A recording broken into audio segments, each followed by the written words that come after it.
My twin sister disappeared in the woods last week. I found her diary buried in our backyard.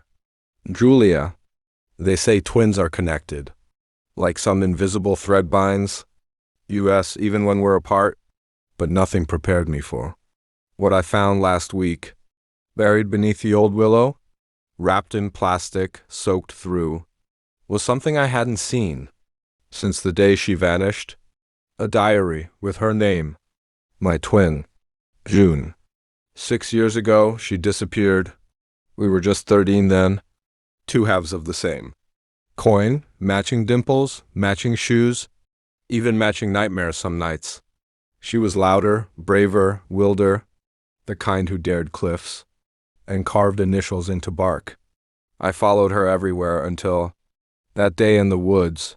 It was our favorite place, right past the campsite trails, where trees grew so thick you couldn't tell time inside. We weren't supposed to go off path, but June insisted. She always did. We brought sandwiches, a sketch pad. She wanted to draw trees. I wanted to stay close, but she kept walking deeper, laughing, teasing me to race. Then I blinked. She was gone, just like that. I screamed her name for her. Hours searched until my legs bled from thorns and fear. By sunset, the police came. They brought dogs, flashlights, helicopters, but no sign of June. For 6 years, nothing. Not a shoe, not bones, not even a goodbye note. People stopped asking. I didn't. My parents fell apart slowly. My mother blamed the woods. My father blamed me. But I never gave up, because I'd still feel her. Sometimes at night, a chill, or my mirror fogging unexpectedly, or hearing my name whispered, when no one else was home. Then last week, digging roots for Mom's new flower bed, my spade hit something hard. I thought it was stone. It was a book, wrapped in cracked plastic, faded pink leather cover, etched into the back, June's journal, keep out. My hands shook opening it. The first page was smudged, but I could still read. Her handwriting, sharp, confident, June. If they find this, I'm probably already gone. That line stopped my breath. It wasn't a child's joke. It was a warning. And what followed changed everything I believed about my sister, my family, even about myself. Because June didn't just vanish. She ran from someone or something. And now I know she might still be alive. Julia, I didn't tell my parents. Not right away, at least. Not when I found it. Not when I read that. First line, I'm probably gone. Hid the diary upstairs, in my closet behind shoes. Something told me to wait, to read it slowly, quietly, to breathe between the pages. Because if this was real, if June actually wrote this, then my family lied too. Me, or at least someone, didn't tell the whole truth. The cover had smudges, scratches, as if it was clawed, but the inside was dry, just a little damp around, the corners still readable. Her first real entry began with the date June 18th, exactly 1 week before she disappeared in the woods. Dad's acting weird again today. He was outside at 2 a.m., just standing in the backyard, staring at the woods again. I think he's sleepwalking. My stomach clenched reading that, because I remembered that night. I had a nightmare then. Something about branches grabbing me. I woke up sweating, shaking. I went to the kitchen for water and saw him. Dad standing at the window, looking out at the trees, silent still like a statue. I thought he was tired, but June had seen him too. She wrote it down.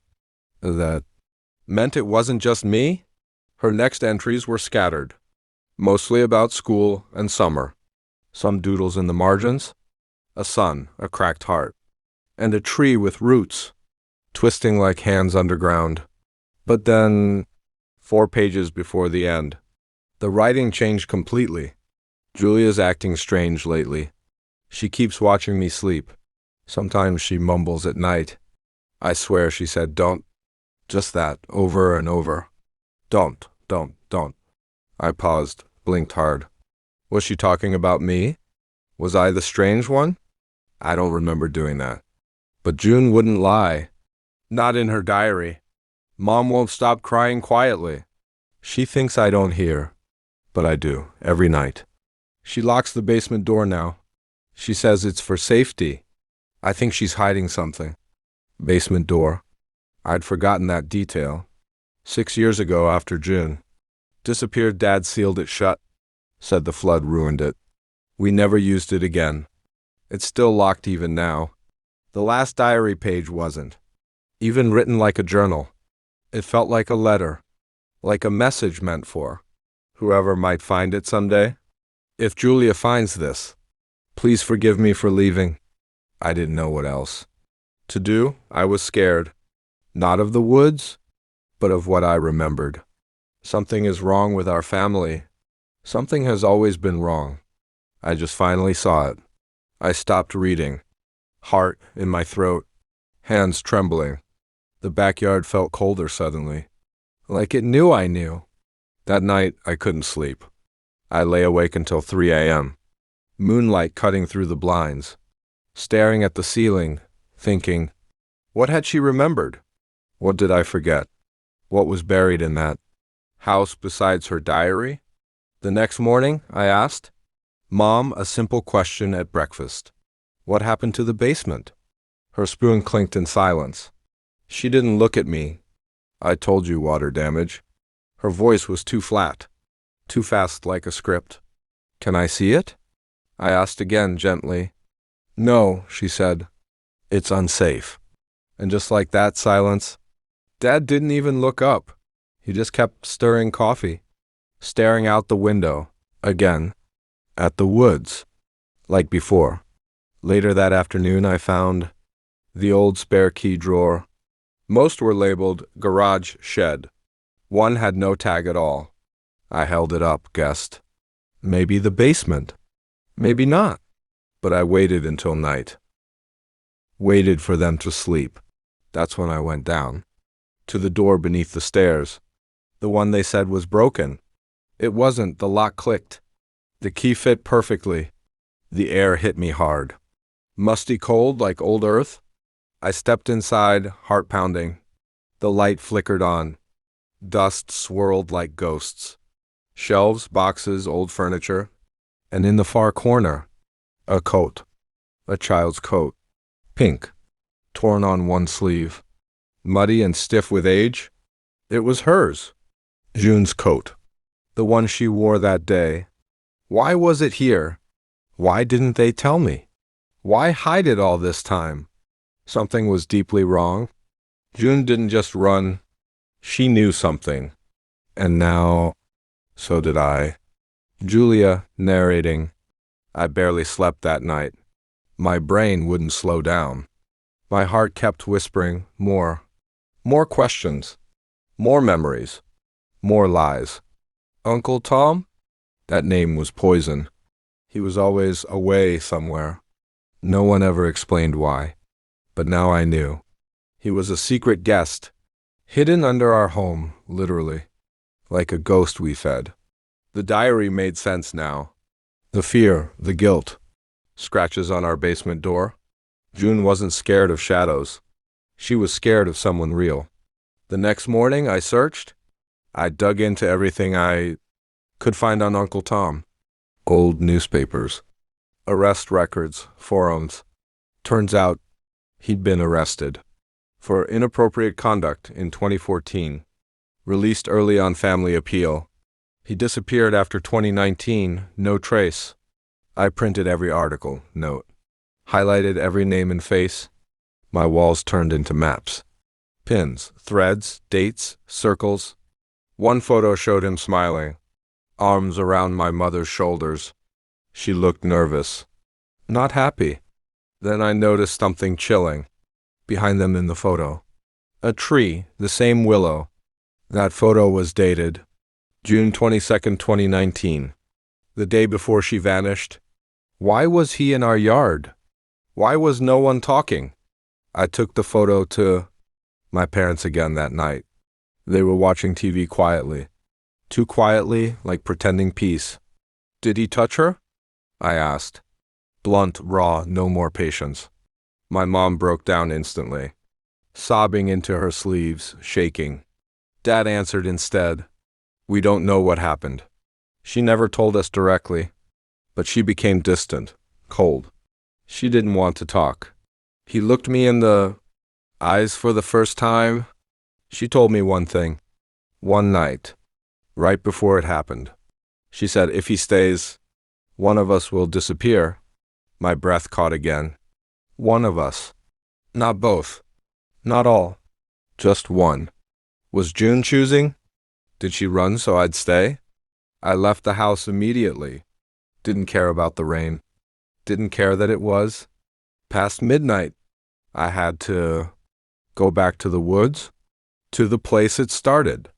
I reached the trail's edge, flashlight flickering, leaves crunching. Every branch looked like memory. Every wind sounded like her. Then I found it. The old tree stump, half-rotten, carved with our initials. JJ twin hearts underneath. I knelt beside it, fingers brushing the moss softly. That's when I saw it.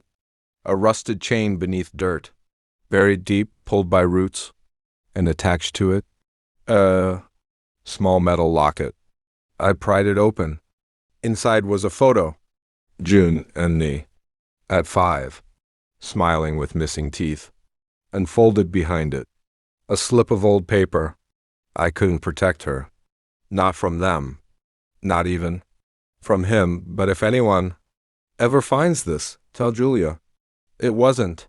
No name signed. No date. Just heartbreak. I froze in place. Wind rattled the broken walls. Suddenly a sound outside. Footsteps, slow, steady, crunching leaves. I turned off the flashlight, pressed myself against the wall. Heart thudding. Breath held tight. A figure passed by window. Tall, wearing a hood, dragging something metal behind him. I didn't move, didn't breathe, until it was far enough. Then I ran, out the door, through brush, didn't look back once. By the time I reached the trail, it was dusk, the air buzzing with fear. Back home, I locked everything, double-checked windows, closed every curtain. That night, I reread June's letters under a flashlight. She had tried to survive. She had tried to warn. She had left me clues. But someone else knew, too. Someone didn't want me digging, because that voice on the phone, it knew my name. And it didn't say goodbye. It said something else. You're next. Julia, narrating. The next morning I hesitated. I sat on my bed, holding the letters June wrote. My fingers traced each edge. They felt like her hands, warm, frantic, still full of hope that someone would listen. I didn't tell my parents. Not yet, I couldn't. They'd lied to protect themselves, not to protect me, and certainly not to protect her. June trusted me now, even from wherever she was, and I wasn't going to fail her again. So I did what she couldn't do back then. I made noise. I posted anonymously online. Has anyone seen this man? With a blurry photo, the one from the woods. The man in the jacket, half shadowed, half familiar, fully terrifying. Within minutes, people commented. Most were trolls, of course, but one message stood out. I saw him last year, near the Hollow Pines Trail. My heart stopped for a second. Hollow Pines was close. Same state. 2 hours away. A place we camped once with Dad when I was 8. Another message followed seconds later. He came to our motel. Asked for a girl named June. We thought he was confused or high. He left. When we called the desk, the time stamp? 1 year ago exactly. To the day. I stared at the screen. June wasn't a memory anymore. She was still being followed. Or worse, she was running still. That evening I packed quiet. Backpack, power bank, flashlight, a kitchen knife, hidden carefully. I told my parents I was staying at a friend's. A lie, just like theirs. I took the first bus to Hollow Pines before dawn. Headphones in. Hood up. I arrived just before noon. The air smelled like pine. And rain and something else. Old smoke, maybe. Or tension. Locals stared too long. Like they'd seen me before. Or maybe just recognized her. I showed the photo again. This time in person. The motel clerk squinted hard.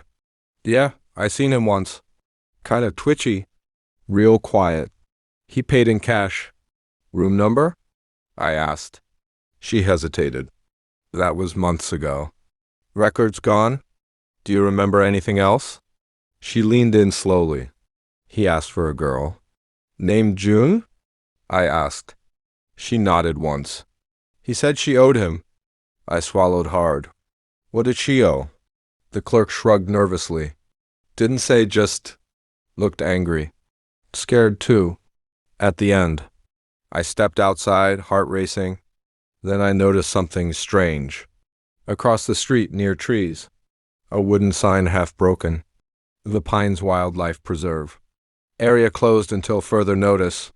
And behind it, a path. Overgrown, nearly hidden. But something pulled me forward. Some feeling old and familiar. Like déjà vu mixed with dread. I walked down that path. Branches scraped my jacket sleeves. Birds flew off, startled quickly. The wind stopped moving. After 15 minutes of walking, I reached a clearing. Flat ground. A small pond. Old stone benches, long cracked. In the center, a fire pit. Cold, ashes still dark. And beside it, a scarf. Pink. Faded but familiar. One end torn like teeth. Had ripped it years ago. My knees gave out. I dropped beside it, weeping. This was hers. I remembered this scarf. She wore it the week. She vanished. It had cherries. On it, one of them, was missing from the corner. I reached for it slowly. Then, a twig snapped behind me. I turned fast, knife drawn. No one, just trees. Still, breathless, watching. But something moved again. To my left. Fast.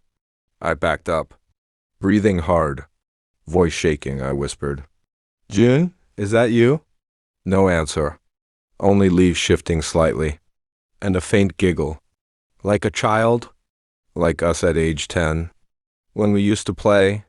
Hide and seek in summer. June, I shouted louder.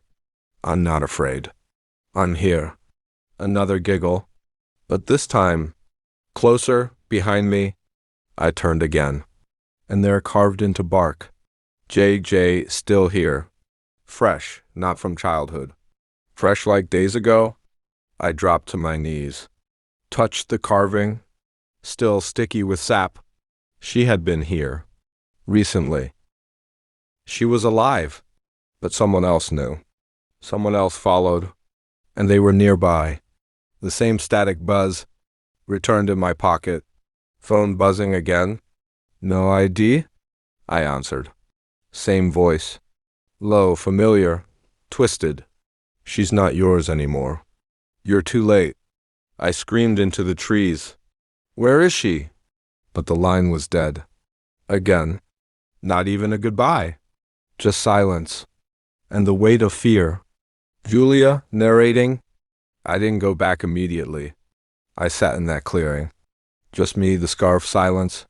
Letting the wind speak first. What if that call wasn't a warning but proof? What if June heard me? What if she left again? Because I got too close? I held the scarf tighter. It still smelled like pine. Still hers. Still here. I couldn't feel my fingers, but I didn't care. Something about that place lingered, like her presence hadn't left, like it was waiting. That night I returned home. Said nothing at dinner again. My parents didn't ask either, as if silence was easier. then pretending we were normal. But I couldn't sit still, couldn't eat, couldn't sleep. Not with everything I'd seen. The cabin, the scarf, the call, the laughter. I went to the attic, a place no one visited. Dust piled in every corner. Boxes from forgotten years.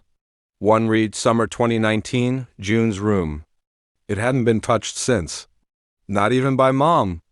I opened it slowly. Inside, toys, notebooks, bracelets. One sketchbook caught my eye. Pink cover, torn spine. Stickers peeling at the edges. Inside, her last drawings. Pages of trees, birds, and then something odd. A girl drawn again and again, alone in the woods. Each time slightly different. Sometimes with wide eyes, sometimes without a mouth, sometimes half hidden behind bark. Then a page folded inward, carefully tucked between the others. I opened it gently. A short message was written. If anything happens to me, I was right about them. Check under the floorboards. I wrote everything down. Floorboards? Where? When? Was she hiding something else? Then I noticed the page number. 23, her room at Hardwood. I counted 23 steps across. At midnight I entered quiet. Books untouched. Walls faded pale. I walked to the corner, counted 23 planks, tapped each one gently, until one sounded hollow. Her old room smelled stale. I pulled it up carefully, dust flying into my eyes. Inside, a tiny metal tin, taped shut, wrapped in string. Inside it, a cassette tape, and a folded paper note. Don't play this around them. You'll understand why. My hands shook now. I had to hear it, but we didn't own anything that could play a cassette, except one in Dad's garage, his old player from college. Grabbed it after midnight, snuck to the shed quietly, heart beating loud in silence. I clicked it in, static, then her voice. June. Tired, scared, soft, real. Julia, I hope it's you. If you found this, listen. He comes at night. He watches from the trees. Sometimes I think Mom knows, but she won't say it. I covered my mouth, tears hot on my cheeks. I don't think I'm safe, even in this house. He said I reminded him of someone he used to hurt. Then silence. A long pause, breathing. Sniffles, she was crying. I don't want to disappear. I just want you safe. Promise me you'll find the truth. Click. The tape stopped. I sat there shaking. She had recorded it. Right before she ran. Right before everything changed. I stayed in the shed, afraid of the house, afraid of the silence inside. When I returned to bed, Mom was sitting at the edge, in the dark, hands folded, eyes red, face pale. She didn't yell, didn't speak, just looked at me gently. You've been digging, she said, her voice low, not angry. I had to, I replied. She needed me. She still does. Mom didn't deny it, didn't defend herself this time. She told me once, Mom whispered, that he came into her room, and I didn't believe her. I felt my throat close. She begged to leave town. She said she'd vanish otherwise. She said she'd run forever. I asked one word, why? Mom swallowed. Looked down. Because I thought she exaggerated. Because I was tired, busy. Because I didn't want more shame. More shame. More secrets. More silence. That night I didn't sleep. Instead I opened my phone. Typed the message out carefully. To whoever called me, I'm not afraid of you. I'm not running anymore. If June is alive, she's coming home. I hit send and waited in the dark. The reply came 5 minutes later. Then be at the trail. Tomorrow sunset, come alone. No name, no threat, just a time, a place, and one terrifying possibility. This could be a trap. Or it could be June. Either way, I was going. Julia. The next day was silent. No wind, no birdsong. Like nature itself held breath. I left home without speaking. Didn't say goodbye to anyone. Just left a note. If I don't come back. I found her. The woods look different now. Not darker. Just, like they knew I returned. The sun was low already. Gold light slanting through branches. The air thick with memory. I reached the trail alone. Same place. Same stillness. And then footsteps. Behind me. I spun around fast. No one there. Just trees. But someone whispered, "Julia." Not loud, not cruel. Just soft, like remembering. I turned again. And saw a figure at the edge. Hooded, still, watching. My voice cracked out. "June?" She didn't move at first. Then, slowly, she stepped forward. Hands trembling. Face shadowed. But it was her. Older, paler, but undeniably her. My twin, my sister? I ran, hugged her tight. She flinched, then collapsed into me. We both cried like children. "I knew you'd come," she whispered. I pulled back slowly. "What happened to you?" She looked over her shoulder, then whispered, "Not here. There's more you don't know." We walked deeper into woods, to a clearing with stones. She led me to one, lifted it carefully with effort. Underneath, a small black bag.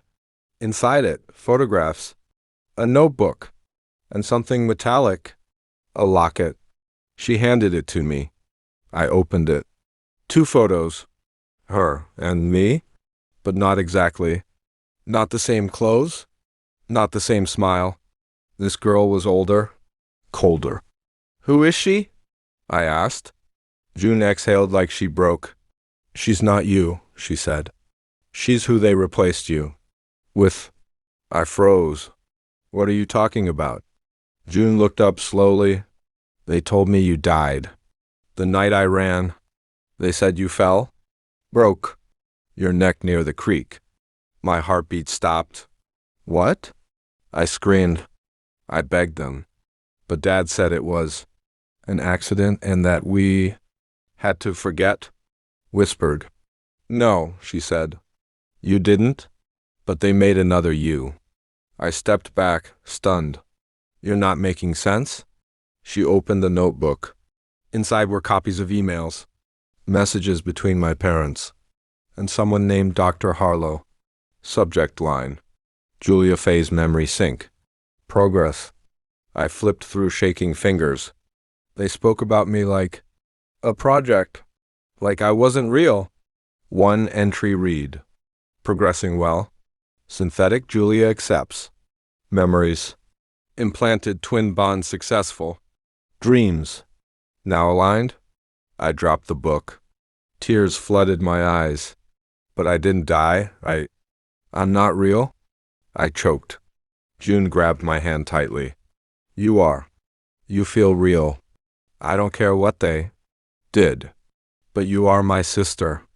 I backed away again, air choking in my lungs. No, I remember childhood.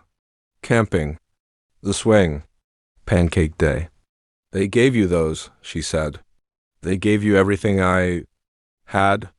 "I remember pain," I said. "I remember your laughter." She nodded slowly. "Because it was mine first, and they made it yours." Silence hung between us. Then, in the distance, a branch cracked, heavy. We both turned fast. Another figure stepped out, face hidden in shadow, but his voice was clear. "You weren't supposed to find her dead." He stepped forward slowly, gun in one hand. June shielded me immediately. "Don't touch her," she screamed.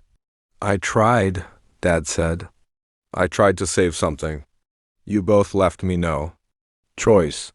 Her dead? He stepped forward slowly, gun in one hand. June shielded me immediately. "Don't touch her," she screamed. "I tried," Dad said. "I tried to save something.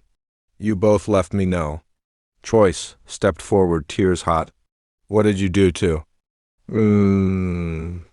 His His voice trembled. You died, Julia. You slipped by the creek. You hit the stone? Gone. I couldn't lose both daughters. So they made another me. A clone? A copy? A memory-stitched doll? I raised you like her? He whispered. I tried to keep balance. But June ran and you started remembering things wrong? Because I'm real, I said. Because I'm more than programming. He aimed the gun now. At June, not at me. She was the threat. She always was. I stepped in front fast. Then shoot me too? His hand trembled. Tears in his eyes. I just wanted peace. A siren wailed distantly. Someone had followed. Dad dropped the gun slowly, fell to his knees, sobbing. I tried to fix it. But you can't fix death. You can't recreate love. Officers arrived minutes later, took him away in silence. Mom never came. She already knew. Julia, narrating. The woods were quiet again. Police lights faded behind trees. My father, our father, gone. Taken in cuffs, head down. But the noise inside me never stopped. Not even slightly. I stood there, frozen, numb. June sat beside me silently. Her face streaked with tears. Not just grief, confusion too. We were both still shaking, but for different reasons now. She'd lost her sister once. Now I had lost myself. We walked back slowly together. Didn't say much at first. The truth had already spoken. I was a copy. A ghost built from memory. Their grief turned into flesh. But I still remembered love, and laughter, and music, even if it wasn't mine. At the edge of woods, I finally turned to her. Why did you run, June? She paused, looked down gently. I tried to tell Mom. I told her what he did, how Uncle Tom watched me, how he came into rooms. She wiped her cheek slowly. She told me I was dreaming. She said I had problems. Same problems you had as kids. I blinked hard. What do you mean? She hesitated. Then you used to talk to walls? Have dreams that felt too real. Draw things you never saw. And when you died, she added, they made sure they knew you didn't have those. Glitches. But I did. I remembered the drawings. The voice on the phone. The diary wasn't just hers. Some of it, I knew.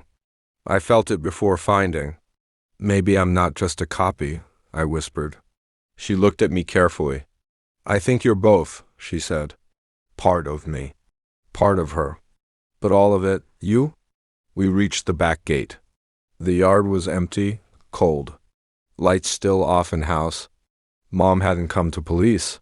She hadn't answered my texts. She knew. And she was hiding.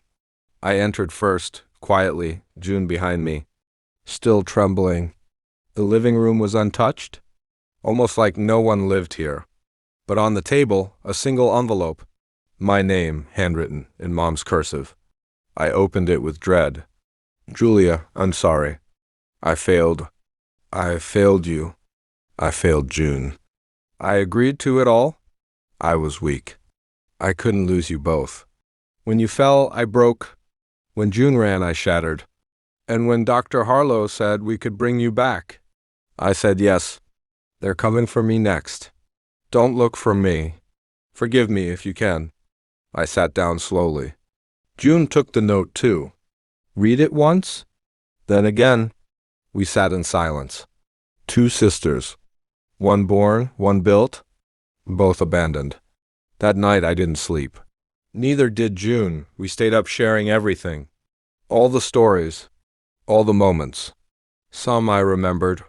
Some I didn't. Some we both thought happened, only to her. And yet, we laughed. For the first time in years, we laughed like twins again. She showed me old photos of her real Julia, the one I was made from, and something unexpected happened. I didn't feel jealous. I didn't feel empty. I felt honored, because even if I wasn't born, I was made from love. June saw it too. You may not be her, she whispered softly, but you're mine. The next morning changed everything. News spread fast. A doctor arrested in Maine, Dr. Harlow, illegal experiments. Identity creation. Brain cloning. Memory transcription. Everything our family was built on. It made the news briefly, then vanished, covered up or erased. Dad pleaded guilty in silence. Mom disappeared across state lines. We never heard from her again. But June stayed. We stayed. Not as twin copies, not as imposters, but as two survivors. We moved to a new town, started fresh, took no photos, told no stories. Until today, because sometimes the only way to make peace with truth is to share it. And if you're listening to this, if you've ever felt like something about you doesn't belong, like your childhood has cracks, like your memories have fingerprints, look closer. Listen deeper. Dig if you have to, because the truth might be buried, but it still breathes. Just like she did, just like I do. Julia, narrating, we didn't talk for days, not because we were angry, but because silence felt safer. After all the screaming truth, quiet felt like a blessing. June stayed in my room. She hadn't slept in bed since the night she vanished. She curled beside me tightly, like we were still 9, before any of this happened. Before science replaced sorrow, she'd shiver in her sleep, mumble names, cry without tears, and sometimes she'd say mine, but not my name. The old one, the real one, the one I never knew. It stung, but I understood. Grief has muscle memory. I made tea every morning. Left hers with 2 sugars, the way she liked it. I didn't say much then.